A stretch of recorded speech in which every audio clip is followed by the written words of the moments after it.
Сегодня iPlus находится возле зеленого домика, то есть UAB. Поехали! Cannot always be night. Құрылды, қашаннан бері университет атағын алды. Ең үздік бизнес университет атағына ие болған болатын.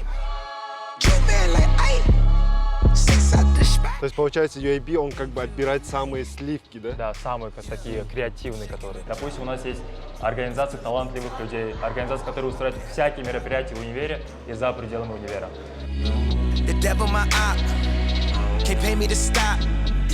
Егер Ильяс сияқты UAB-тінің бір кереметтей мүшесі болғыңыз келсе, күріш пен тауық етін жеңіздер. Golden Pride Алматы, она занимается различными мероприятиями. Когда слетают маски? Я не знаю. Ладно, спасибо.